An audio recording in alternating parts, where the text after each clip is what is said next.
부재라는 제목으로 함께 말씀을 생각해 보고자 합니다. 많은 사람들이 이제 대통령 선거가 끝났으니까 일상으로 돌아가자 이렇게 이야기합니다. 과연 돌아갈 일상이 우리에게 존재하는가? 우리들 중에 누구도 지금 한국 정치에서 벌어지는 상황으로부터 완전히 분리되어서 또는 무관하게 이 전개되는 이 상황을 그냥 보고 있는 것은 불가능하다 이렇게 생각합니다. 어떠한 지도자가 한국 사회를 이끌고 가는가는 우리의 일상세계 구석구석에 보이든지 보이지 않든지 굉장히 많은 영향을 미치게 됩니다. 이 절망적인 상황 한가운데서요, 우리의 일상은 펼쳐지고 있습니다. 현 당선된 윤 당선자를 보는 시각은 각각 다르겠지만 일반적인 또는 보편적인 학자들이나 또 사람들이 보는 시각은 이렇습니다. 현 당선자의 면모가 첫 번째는 타자에 대한 존중의 가치를 찾아볼 수 없는 인성, 두 번째는 국내외 정세에 대한 믿을 수 없는 무지함, 세 번째는 자기 학습조차 하지 않는 정치적 무책임성, 네 번째는 현재와 미래 세계에 대한 분석과 비전의 부재, 다섯 번째는 갖가지 차별과 혐오 문제에 대한 인지는커녕 그 차별과 혐오를 정치적 아젠다로 삼아서 일정한 의도를 가지고 여론을 조작하고 사람들의 행동을 일정한 방향으로 이끌어가는 그런 모습, 이렇게 표현하고 있습니다. 그래서 미국 사회에서는 한국의 현 정치 상황을 보면서 트럼프와 그 배우자가 오히려 더 보인다, 이런 말을 한인 사회에서 하고 있다고 합니다. 이 상황에서, 이 절망적 상황에서 우리가 할 수 있는 작은 일은 무엇일까? 우리가 이 시대에 성찰해보고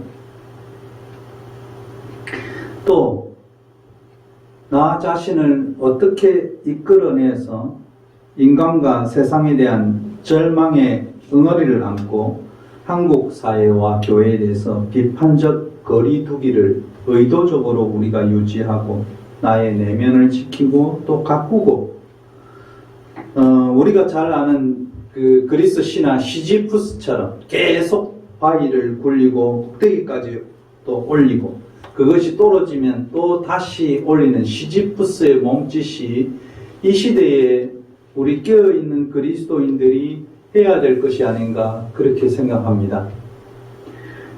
미국 그 텍사스의 크리스천 대학교 브라이크 신학대학원의 교수인 강남순 교수가 계신데요. 이분이 지은 책 중에 요번에 발간된 책이 질문, 빈곤, 사회라는 책이 있습니다. 참 많이 팔리기도 하고 또 진보적인 많은 분들이 이 책을 또 읽고 거기에 대한 평가도 하고 있는데요. 이분이 질문, 빈곤, 사회, 밑에 부제 타이틀로 다른 것은 나는 질문한다, 고로 존재한다 라는 부제입니다.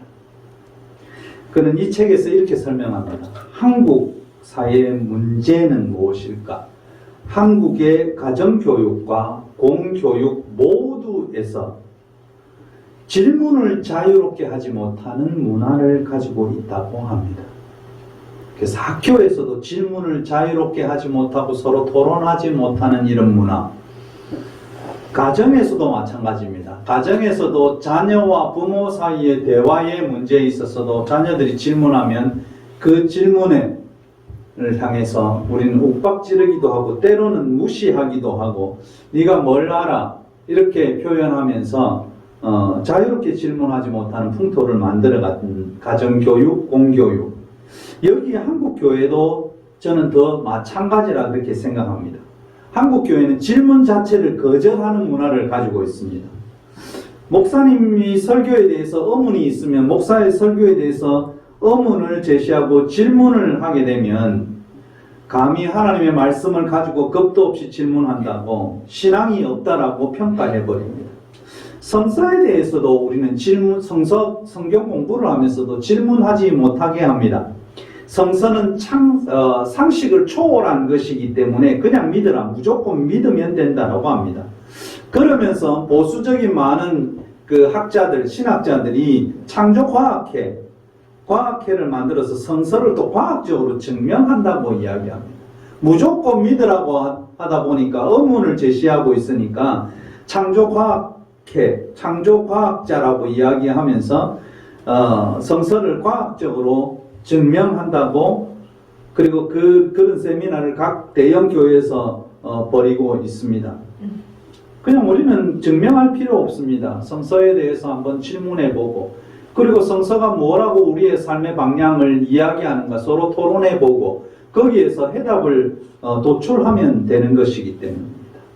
그래서 교회에 오면 우리가 늘 듣는 소리가 무조건 믿으라는 겁니다. 여러분, 어떻게 무조건 믿을 수가 있습니까? 보이는 사람과 사람 사이에서도 무조건 믿기가 쉽습니까? 매일 만났습니다. 1년 만나고 2년 만나고 3년 만났는데 무조건 믿어집니까? 근데 성서는 그냥 무조건 믿으라고 합니다.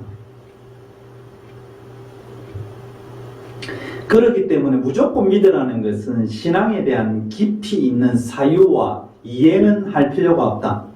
그래서 너희들은 그냥 내가 하라는 대로 하면 된다. 목사가 말하는 대로 하면 되고 목사가 말하는 것이 진리라고 생각합니다. 그래서 오직 맹신만 남아있게 되고요. 나름 지식이 있다는 사람들도 교회 가면 사유하지 않는 맹목적 인간으로 변질되고 선동된 기독교 가치관만 가지고 사회를 보는 어리석음만 남게 되는 것입니다. 사유하고 질문하면 믿음이 없는 것일까? 저는 오늘날 한국교회 교인들에게 또 저에게 질문하고 싶습니다. 구약성서에서 모세를 보면 일상의 40년 뿐만 아니라 일상을 떠나서 40년 동안 시내산에서 지내게 됩니다. 모세가 40년 동안 시내산에서 뭐 했을까요? 그냥 하나님께서 나를 이쪽으로 보냈으니, 시내산으로 보냈으니 40년 동안 내 열심히 가만히 있으면 되겠네, 양이나 치고 있으면 되겠네. 저는 모세의 시내산, 시내광야의 40년이 그를 스스로 질문하게 만들고 사유하게 만들고 이스라엘의 독립을 향한 비전과 꿈을 가지게 된 그 40년이라고 생각합니다. 출애굽할 꿈을 가진 40년이다. 자, 바울이 되기 전에 다메섹 도상에서 그가 예수 그리스도의 음성을 듣고 변화하고 난 다음에 아라비아에 내려가서 3년간의 시간을 보냅니다. 바울의 아라비아 3년간의 시간이 무엇일까요? 그동안 그의 신앙을 점검하고 사유하고 생각하고 질문하고 내가 어떻게 앞으로 내가 180도 바꾸어진 유대교의 신자가 아닌 그리스도교 신자가 되어서 어떻게 살아갈 것인가. 3년간의 시간은 깊은 묵상과 기도의 시간이고 하나님 앞에 질문받고 응답하는 사유의 시간이 바울의 아라비아 3년의 시간이었습니다. 하나님 앞에 질문하고 응답받는 시간. 성서가 무엇인가? 저는 이렇게 이야기 드리고 싶습니다. 우리에게 주어진 성경은 하나님이 인간에게 끊임없이 질문하고 하나님께서 그 질문에 대한 인간의 대답에 대해서 다시금 응답하시고 대답하시는 대서사시의 결정체다. 하나님의 끊임없는 질문과 또 인간이 질문한 것에 대한 하나님의 대답의 대서사시의 결정체가 성서라고 생각합니다. 질문을 계속하고 또 우리가 생각하고 하나님의 말씀의 의미를 도출해 나가는 과정이 무언가, 그것이 우리의 신앙생활입니다. 성서를 향해서 하나님을 향해서 계속 질문하고 또 고민하고 그리고 이 나에게 현 시대에 주시는 이 쓰여진 성서의 말씀이 나에게 어떤 의미가 있는 것인가 그 의미를 도출해 나가는 과정이 우리의 신앙생활이십니다. 그래서 신앙생활은요 질문하지 않으면 건전하게 성장할 수 없고 질문하지 않기에 오늘날 한국교회는 굉장히 부조리하게 흘러가고 있는 것이다. 그렇게 저는 생각됩니다. 지난주에 새물결 플러스란 그 출판사가 있는데요. 이 출판사의 발행인은 김요한이라는 목사입니다. 그는 페이스북에서 이렇게 글을 썼습니다. 제가 몇 분에게 공유하기도 했는데요. 최근 가짜 뉴스가 퍼지고 있는데 그 가짜 뉴스가 무엇이냐? 윤 당선인이 청와대 안 들어가려는 이유 거기에 대한 가짜 뉴스인데 이 가짜 뉴스의 발원지가 어디냐? 그것이 교회라고 합니다.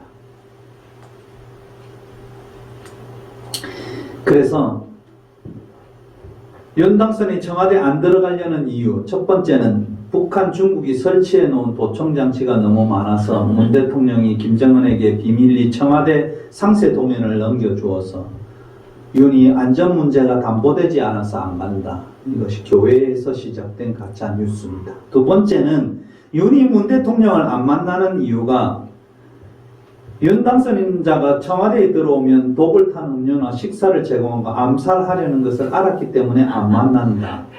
이렇게 가짜 뉴스가 퍼졌는데요. 이 가짜 뉴스의 발원지를 추적해 보니 이것이 교회라고 합니다. 그러면서 이건 정말로 쪽팔린다 이렇게 표현합니다. 그러면서도 교회로 인해서 절망하고 애통하는 기독교인들에게 이 김요한 목사는 정중하게 부탁하고 아랜다 하면서 몇 가지를 이야기합니다. 첫 번째는 교회 안에 계속 남아있을 요량이면 불의에 맞서 목소리를 내고 싸우시기 바란다. 가짜 뉴스를 보내는 사람이 목사든 장로든 권사든 상관 말고 엄중히 항의하고 질타해야 한다. 두 번째는 목사가 설교를 빙자해서 말도 안 되는 헛소리를 하게 되면 그때는 보란듯이 당당하게 일어서서 걸어 나오시라. 그렇게 저항하고 따져야 목사들이 움찔해서라도 언행을 함부로 못한다. 저는 한국교회 목사는 이렇게 당당하게 걸어서 나와도 눈도 깜짝 안 하지 싶다. 그런 생각을 했었습니다. 세 번째는 현실 교회에서 아무런 소망이 없다고 느끼면 교회를 나오셔도 괜찮다. 양의 탈을 쓴 이들이 주도하는 미혹의 영들이 횡행하는 교회에서 좌절하고 분노하느라 신앙의 손해를 감수하는 것보다 차라리 나와서 자유를 찾는 것이 낫다. 그리고 나와서 이 교회를 나와서 해야 할 책임과 의무가 너희들이 우리가 무엇인가? 첫 번째는 일상의 예배자로 살아가는 법을 우리가 철저하게 배워야 하고 두 번째는 개인의 경건에 부실함이 없도록 만반을 기해야 한다. 어떤 일이 있어도 기도와 성서 읽기, 가정예배가 식지 않도록 힘써야 될 뿐만 아니고 헌금은 가난한 사람들, 복음을 위해서 사회 정의를 위해서 힘쓰는 사람들에게 흘려보내라 이렇게 말합니다. 네 번째는 동료들과 함께 목사 없는 작은 교회 10명 내외를 추진하는 것도 좋은 방법이다. 이것이 서울에서 벌어지는 일들입니다. 그러면서 지금 한국 교회는 망했다. 신학교가 없어서 망한 게 아니고 대형 교회가 없어서 망한 게 아니고 목사와 선교사의 숫자가 부족해서 망한 게 아니고 부동산이 모자라서 망한 게 아니다. 지식이 없어서 망했고 양심이 없어서 망했으며 거룩함이 없어서 망했다. 가짜 복음, 가짜 설교, 가짜 이념, 가짜 뉴스 때문에 망했다. 따라서 생명을 찾아 교회를 떠나는 것이 하등 이상한 일이 아니다. 사랑하는 성도 여러분, 한국교회가 질문을 하지 않기에 부패가 사라지지 않고 목사의 전행과 자신이 하나님의 대언자라는 착각이 사라지지 않고 타락의 기로에 들어선 것입니다.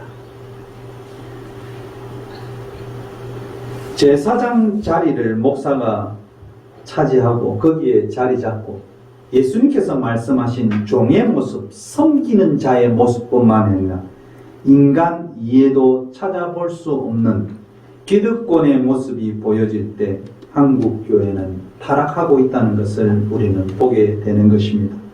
하나님은 오늘 가짜뉴스가 판치는 세상에서 우리가 정신을 차리고 하나님에 대하여 성서를 통해서 질문하고 그리고 기도를 통해서 나에게 물으라고 명령하십니다. 우리가 기도한다는 것이 무엇일까요?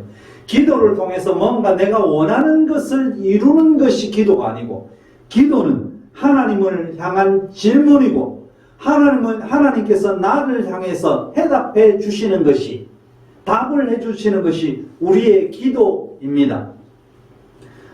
오늘 본문으로 돌아오면 창세기 3장에서 악이 이 세상에 진격하는 과정을 창세기 3장 1절에서부터 쭉 우리에게 전해주고 있습니다. 저는 이 창세기 3장에 기록된 에덴 동산에서도 가짜 뉴스가 뱀이라는 강교한 동물을 통해서 들어오게 되었다는 사실입니다. 제가 성서를 이 3장을 읽으면서 느꼈던 게, 이 창세기 시절에 창세기가 쓰여진 그 당시에도 이 가짜 뉴스가 에덴 동산에서부터 시작되었네 라고 제가 읽게 되었습니다. 왜냐하면 전혀 하나님이 하신 말과 이 뱀이 한 말은 다르기 때문입니다. 오늘날 우리가 기자를 통해서 기자들이 이렇게 기사를 쓰는 거 보면 이게 다 거의 다 대부분 가짜 뉴스가 정말로 많거든요.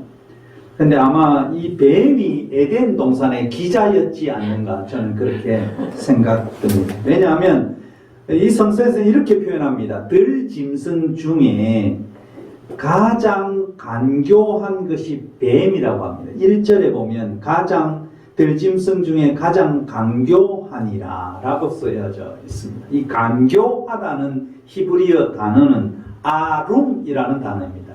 간교하다, 이 아룸인데요. 이 아룸이 간교하다로 번역되기도 했지만 슬기로움, 지혜로움을 의미하는 것이 이 아룸이라는 히브리어 단어입니다. 그래서 이 성서에서 어떻게 쓰여진가 보니까 마태복음 10장 16절에 가서 보면, 마태복음에 가서 보면 예수님이 뱀의 비유를 정말 많이 했어요. 너희들이 자녀들이 요구할 때 뱀을 주는 아버지가 있겠느냐, 그렇게 이야기하지만 또 마태복음 23장에 가서 보면 뱀들아, 독사의 새끼들아 이렇게 말하기도 하지만 마태복음 10장 16절에는 너희는 뱀같이 지혜롭고 비둘기같이 순결하라 이렇게 말씀하신단 말이에요. 그래서 마태복음 10장에서는 뱀을 아주 긍정적인 부분, 지혜로운 부분으로 뱀을 표현하지만 23장에 가서는 뱀들아, 독사의 새끼들아 이러면서 뱀의 나쁜 점, 부정적인 면을 이야기하기도 합니다. 그래서 오늘 성서는 우리에게 뱀이 굉장히 강교했다, 뱀이 어떻게 보면 슬기로움이 있었다, 이렇게 표현하기도 합니다. 오늘날 한국에 간교한 사람들이 누군가라고 하면 그 대명사는 한국의 기자들입니다. 그래서 기레기라고 합니다. 저는 쓰레기라고 하고 싶습니다, 사실은. 지난주에 나왔던 그 신문 중에 이렇게 나왔던 내용이 있습니다. 윤석열이 대통령이 당선되고 나서 중앙일보 기자가 이런 타이틀로 기사를 씁니다. 대통령 당선 후에 10개월 만에 서울의 아파트가, 재건축 아파트가 17억이 껑충 뛰었답니다. 그래서 타이틀이 이렇습니다. 10개월 만에 17억 껑충 뛰어 대선 수혜주 재건축 풍기 온다. 이것이 주제입니다. 문재인 대통령 때 부동산 값이 오르는 것을 누구 탓이라고 했느냐면 문재인 대통령 탓이다. 문재인 대통령이 부동산 값을 올려놨다고 막 난리였습니다. 모든 신문 기자들이. 그런데 대통령 당선자가 윤이 되고 나니까 17억 건축뒤에서 기분이 너무너무 좋다.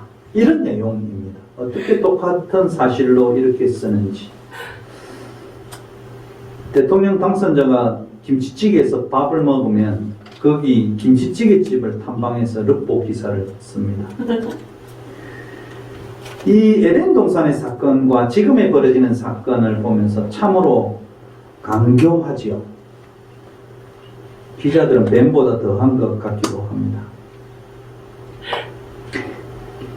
에덴 동산의 가짜 뉴스를 생산한 뱀이 아담과 하와에게, 특히 하와에게 어떻게 접근했는가, 하와는 거기에 대해서 어떻게 반응했는가를 우리는 한번 살펴볼 필요가 있습니다. 오늘 성서 본문에서 우리는 하나님의 말씀과 뱀의 말, 하와의 말을 비교해 보면 악이 나에게, 또 가짜뉴스가 나에게 어떻게 침투하는가를 우리는 알 수 있게 됩니다. 악은 우리에게 사유적 질문을 멈추게 합니다. 하나님은 동산 모든 나무 열매는, 여기 중요한 단어가 있는데요. 에덴 동산의 모든 나무 열매는 마음껏 먹되 선악을 알게 하는 나무 열매는 먹지 말라고 하나님께서 하셨습니다. 그런데 뱀은 하와에게, 사람에게 이렇게 질문했습니다. 하나님이 참으로 동산의 모든 나무 열매를 먹지 말라 하시더냐? 하나님은 모든 나무 열매를 마음껏 먹으라는 말입니다. 마음껏 먹으라. 근데 뱀은 하와에게 와서 이렇게 물어봤습니다. 하나님이 참으로 동산 모든 나무 열매를 먹지 말라 하시더냐? 여기에 가짜 뉴스가 파고들고 들어오는 것입니다. 하나님이 전혀 하지 않은 말인데 이 의미를 살짝 비틀어서 모든 나무 열매를 먹지 말라. 아닙니다. 하나님의 말씀은 모든 나무 열매는 마음껏 먹으라 말씀하셨습니다. 이 먹지 말라 하시더냐, 먹지 말라, 하지 말라, 이 단어는 무엇입니까? 부정적인 표현입니다.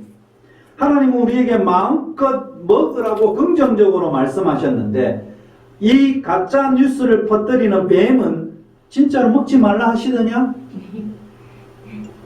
하나님의 은혜를 부정적으로 표현합니다.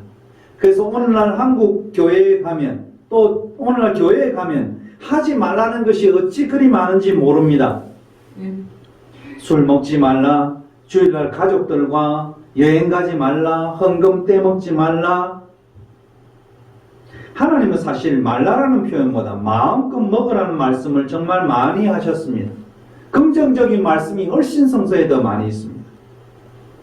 오늘 이 본문은 금지하는 사항은 단 하나입니다. 내가 하나님이 아니고 사람임을 알게 하는 선악과 나무는 서로 경계선이니까 서로 건드리지 말자. 나무 열매는 먹지 마라. 선악을 알게 하는 나무 열매만 먹지 말지. 모든 것 99.9%의 모든 나무 열매는 마음껏 먹으라고 했습니다. 뱀이 하나님의 명령을 부정적으로 표현하며 가짜 뉴스를 만들 때 하와는 또 다른 명령으로, 다른 방향으로 하나님의 말씀을, 하나님의 명령을 과장하고 부풀립니다. 하나님은 동산 모든 나무 열매는 마음껏 먹어라. 그런데 선악을 알게 하는 나무는 먹지 말라. 먹으면 반드시 죽는다. 이것이 하나님의 말씀입니다. 여기에서 강조된 것은 뭐냐면 단어가 모든 것, 모든 나무 열매. 두 번째는 마음껏 먹어라. 세 번째는 반드시라는 단어입니다. 죽는다. 그에 비해서 하와는 뭐라고 이야기하느냐? 동산 나무 열매는 먹을 수 있다. 동산 중앙에 있는 나무 열매는, 이것이 선악을 알게 하는 나무라고 하와는 표현하지 않습니다. 동산 중앙에 있는 나무 열매는 먹지도 말고 만지지도 말라. 너희가 죽을까 하노라. 하나님은 뭐라고 명령했습니까? 반드시 죽으리라. 그런데 하와는 너희가 죽을까 하노라 라고 표현합니다.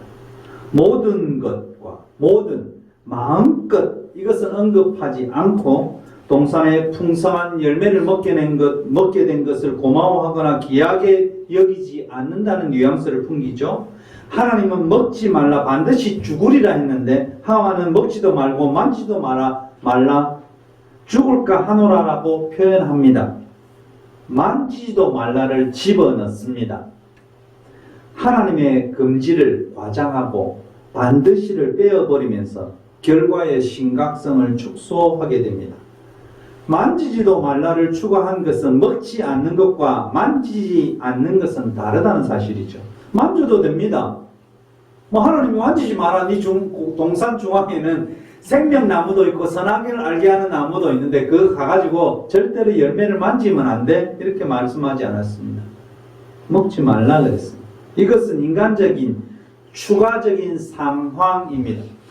오늘날요 교회가 계속 율법주의로 가고 있는데요.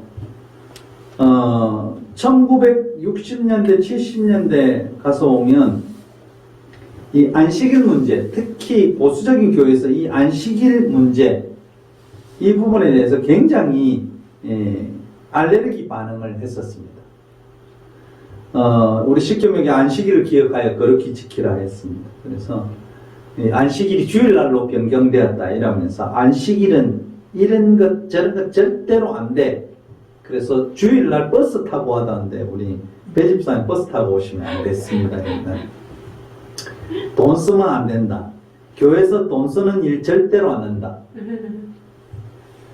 근데 오늘날 제가 고신파 교회 갔으면 주일날 교회 카페에서 얼마나 장사를 열심히 하는지 모르겠어요. 컵도 열심히 사먹고 하여튼 빵도 열심히 사먹습니다. 그때는 맞았고 지금은 하나님의 말씀이 틀린가? 자기들 편한 대로 해석하고 법을 만듭니다. 요새는 주일날 주일학교 아이들에게 장로님이 피자도 배달시켜 주시고 또 성가대 성가 연습할 때도 열심히 배달해서 주일날 시켜 먹습니다. 그때는 왜 그게 악이고 지금은 악이 아닌지 질문하지 않으니까 성과 악의 구분이 모호하게 되는 이런 현상을 봅니다. 인간적인 추가사항들이 항상 이렇게 바뀝니다.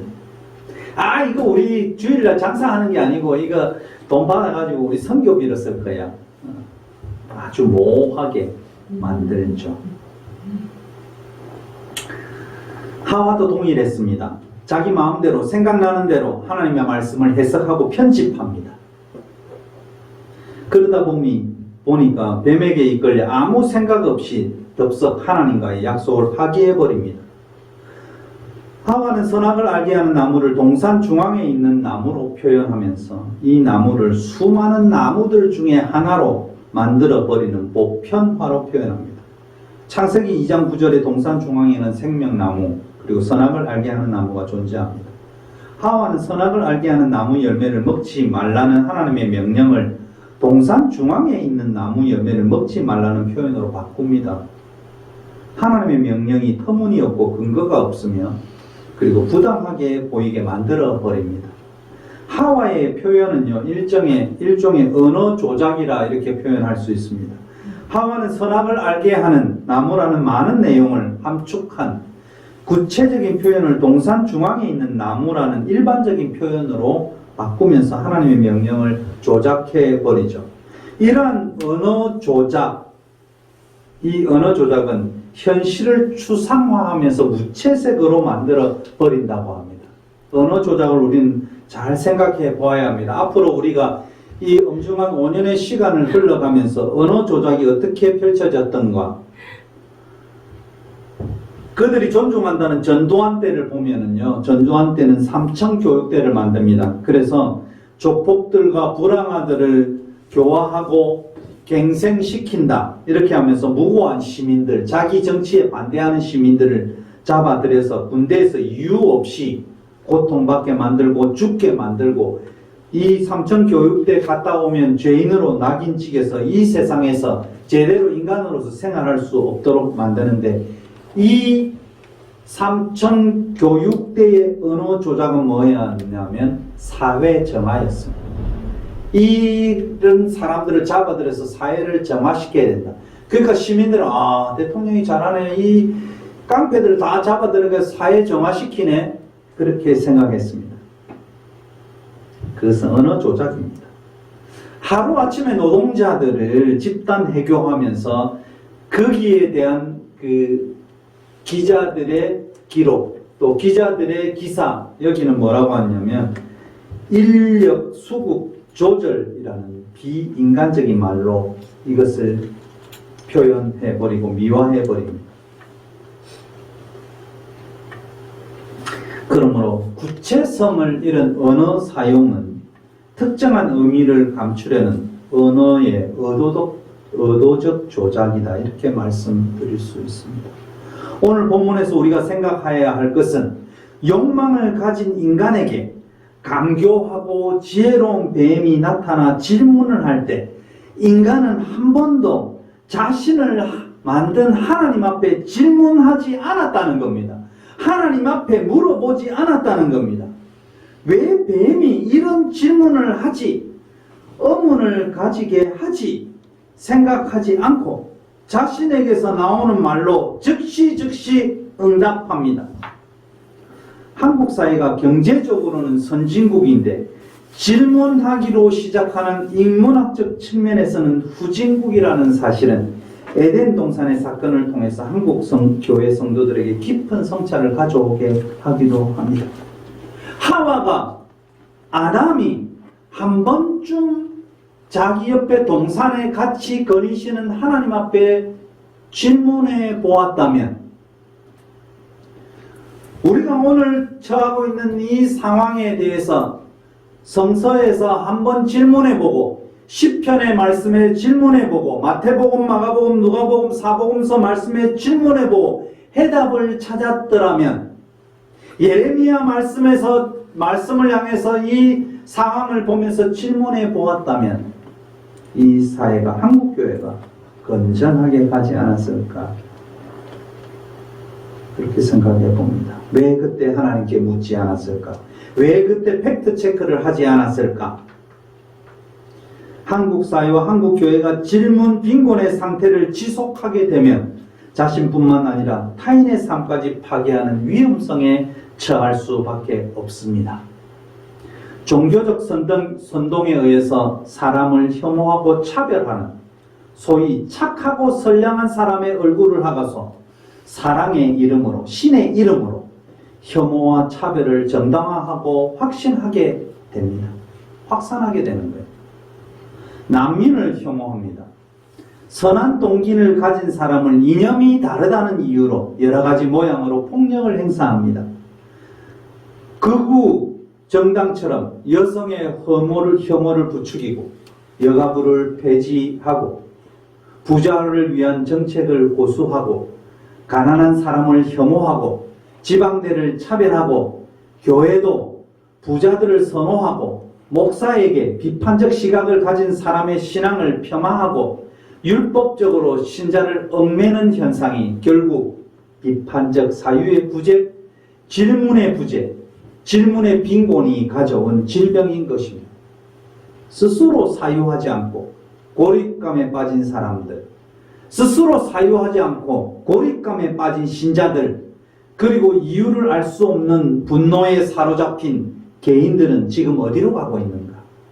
사유하기를 포기한 고립된 대중들은 전체주의 운동이 뿌리내리는 자양분이 되는 것입니다. 사랑하는 성도 여러분, 우리는 인터넷 시대에 가짜뉴스, 허위 정보, 이런 것들이 판을 치고 있습니다. 트럼프와 윤 당선자와 같은 이 보수 정치인들은 이 가짜뉴스와 허위 정보를 가지고 언론을 지배하고 미디어를 지배하고 있습니다. 지금 어떤 언론사 기자는요, 현재 대통령 당선자를 목욕탕에서 보니까 피부가 뽀얗다는 이것을 신문 기사로 내고 있습니다. 목 티셔츠를 입고 나오니 서민적이라고 합니다. 많은 사람이 진실과 사실이 무엇인지를 관심을 두지 않습니다. 중요하게 생각하지도 않습니다. 그래서 지금의 시대는 탈진실의 시대를 산다고 합니다. 진실과 사실이 아니라 오직 자기 편의 주장만이 중요하다고 생각하는 사람들이 다수로 자리 잡게 될 때 한 사회는 표면적으로 민주주의 사회이지만 내면적으로는 전체주의의 덫이 곳곳에 들이오게 됩니다. 이번 대선에서 0.74% 차이로 결과를 가진 것이 지금 이런 한국 사회에서 일어나는 현상의 증명인 것입니다. 개인은 사라지고 누군가의 선동에 의해서만 움직이는 집단만 남게 된 이 사실, 이것은 진보 정당이나 보수 정당이나 정말 반성해야 될 문제입니다. 한나 아렌트는 사유부재의 고립감은 이 세계에 자신이 뿌리를 내리지 못하고 있다는 생각에 빠져들게 해서 그 고립된 삶을 구원해 줄 것 같은 정치적, 종교적 이 지도자에 의존하게 만든다고 합니다. 이 현상을 가리켜서 한국의 태극기 부대, 서울의 대형교회, 정강훈식의 종교 집단 이렇게 표현합니다.